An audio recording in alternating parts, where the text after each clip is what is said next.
How's it going, folks? Welcome back to the channel. Hope you're all doing well and keeping safe, most importantly. It's a bloody scorch outside at the moment.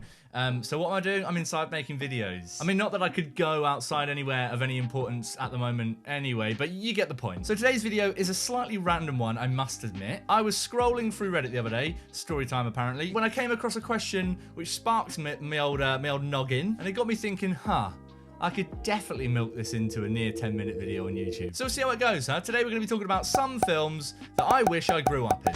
Before we get started though, make sure you liked and subscribe so you're not missing any future videos. And also, I need to plug one of my recent videos about The Country Bears, which is a batshit film I found on Disney Plus I'd never seen before, did a commentary on it, got slammed by Disney, which meant that the eventual release of it got absolutely butchered, didn't pop up in sub boxes, and I want as many of you guys to see it as possible. So if you haven't yet and you missed that, link in the description down below. But now that the shameless plugging of my own content is well and truly out of the way, let's get talking about some films which I wish were real so that I could have grown up in them. Not sure how many ways I can try and reword that to get it interesting through the video. It's a good little question because everyone's got different things that they want from their childhood or that they would have wanted to have from their childhood. With that in mind, who wouldn't want to grow up in a world with magic?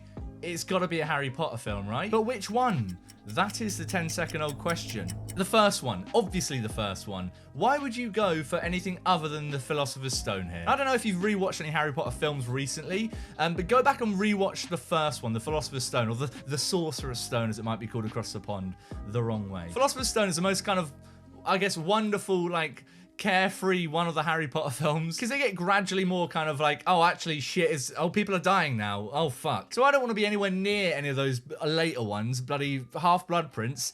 I don't want to grow up anywhere near you, mate. I'll take Goblet of Fire. There's a lot of threat, but dragons. The Prisoner of Azkaban's probably where it starts getting a bit kind of actually serious, I guess. So the first two are really the only options here. Chamber of Secrets is my favourite one, and so I thought, oh well, of course I'd want to be growing up in that one. But giant snakes going through the walls of Hogwarts, kids getting petrified. It actually is kind of fucking terrifying when you think about it. So thinking about the fact that I definitely had to pick a Harry Potter film because wands and magic and wizardry, of course I want to grow up in that shit. I had to go for the Philosopher's Stone because the threat there really doesn't get higher than like an oversized chessboard, a three-headed dog called Fluffy, and a guy in a turban. To be honest, it's sounding a lot like any EDL supporter's nightmare right now, which is not how I expected this video to go. So of course I picked Philosopher's Stone. Are you kidding me? I remember first watching that film and they go into Diagon Alley. Jesus Christ, my little kid's mind couldn't, oh my god, what? They threw a brick wall. Tapping that little brick. Jesus, of course I want to do that.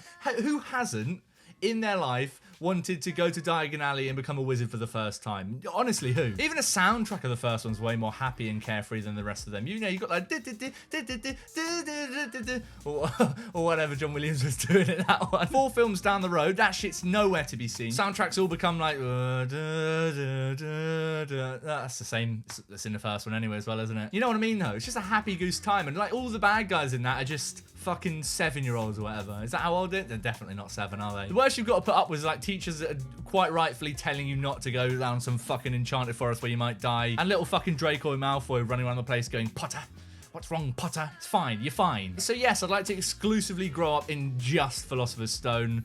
As soon as we get anywhere near Prisoner of Azkaban, no, pull me out of that world, I'm done. I'd just rather not see my loved ones die at the hands of one of the most evil and notorious wizards out there, so we can just leave that to one side and enjoy the happy wands flicking around, flickety-swick. Yes, let me have that. But that's perhaps one of the most obvious ones because magic. But my next one is just, I mean, of course I'd want to grow up in this one. It's one of my all-time favourite films. It just makes complete sense. It's The Goonies. This is an easy one, I suppose, because The Goonies does such a good job of capturing that kind of childlike sense of adventure and wonder. But again, much like the first Harry Potter film, the stakes aren't really that high. You know, no one's dying here. But to a kid, it feels like it is. So, you know, you've got that kind of, no, we're doing something really naughty. And I suppose they kind of are in this film. But you're also adventuring through caves looking for treasure. Who wouldn't want that as a kid? It's basically what we all imagined we were doing as kids, but you're actually just fucking doing it. Yes, get me the fucking The Goonies. I will have a one-way train ticket to The Goonies, please. Admittedly, the first half of the film has got some pretty terrifying things for any child to go through. I mean, as soon as they pull up to the barn and, you know, the bit where they all meet Sloth. That's probably some life-changing shit, even if it does end up happily ever after in the end. Guaranteed, if you did like a 30-year-old on from the characters in the Goonies world, at least one of them is going to be a crack addict that can't escape the dreams of the Sloth. To be honest, that's kind of close to how they have ended up, isn't it? But I also just love the era as well. I mean, it's the 80s. I'm not fucking... I'm not treading new ground here. There's nothing new from me there. Oh, I like the 80s. Wow. Tell us more about your original thoughts. The hill that they live on as well, which is a weirdly specific thing. I want to live on that hill. Can someone make it happen? And I also, and I cannot stress this enough, primarily just want to be best friends with Data. Or Data. That's what they call him in the film. Data, but they're American. It's Data. I'm saying Data. Although it does really sound weird saying it like that. Who doesn't want to be fucking best friends with this kid? He zip wires into his best mate's house. That alone, when I saw that first, I was like, yep, growing up there, please. I think I just want to be him, to be honest. So yes, please, I would absolutely love to grow up in the Goonies. This is a plea. And my next thought was, I suppose, slightly more niche than the rest of these ones. I want to grow up in the Lion, the Witch, and the Wardrobe universe. No, not those films, not the... whatever they did, 3 Hollywood films on them in like the early 2000s. I'm talking about the late 80s BBC TV film, The Lion, the Witch and the Wardrobe. You might not have seen it. Look it up. It's on YouTube, I think. You have to go watch this shit. These were a pretty integral part of my childhood. I sort of varied from being absolutely terrified of them and also, like, as I grew up, just being like, these are ridiculous and absurd and I love them. Going through a wardrobe and finding a completely different universe where there's like a Jesus-like lion that looks over things against a white witch. I mean, it sounds like a bloody paradise. It is a bit dark in places. And to be honest, the white witch in this one was very, very scary when I was little, but she did also make anything you want appear out of nowhere. So there is that. She made Turkish delights for this guy, which are the worst sweet in the whole world. So we'll forget about that for a little bit. But I kind of always remember thinking like, yeah, she's a witch and she's bad, but like I want her to make that shit for me. You get to ride around on carriages through like snowy backdrops and there's like dwarves and everything. I mean, it sounds like fun, right? Clearly I've sort of compartmentalized all the bad shit that happens to characters in this one. It's just riding around on carriages to me. There's also a fawn called Mr. Tumnus. There's beavers. There's talking beavers I'm just remembering right now. How is this not a world you want to grow up in? And you can just come back if you don't like it. You can just come back through the wardrobe. Oh, hi. Yeah, sorry, it's been a second in this world. Because that's another thing. You spend like years in the wardrobe and it's been like a bloody second here. So everyone's like, wow, you just popped out to the toilet, I guess. Which I always thought they didn't really tap into how deep that is. That's kind of some existential shit right there. You could live a whole life and come back and still have another life to live.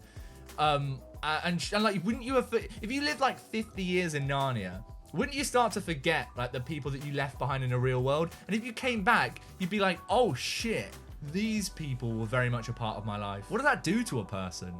What does that do to the human psyche? That's gonna have a real big impact on you. These are the questions I need answers to before I definitely go ahead with growing up in this world. I'm sure of it. It would be fucking rad. And in my head, in these sort of growing up in these films hypotheses, it has all the like production values of the films that I'm talking about, which would make this one even better. Because you wouldn't just be in a world of like beavers that talk, you'd be in a world of those beavers that talk. Like fucking 80s BBC budget beaver costumes talking. It would be incredible. I genuinely am like getting excited about the thought of growing up in this world, and I know it literally can never happen. Probably am forgetting something that would be like, yep, that's a bit of a red flag. Don't really want to grow up there. I suppose the only real primary reason against it would have to be the lifelong battle between evil and good that's manifested in a lion and a witch that's quite evil and frankly isn't afraid to murder people.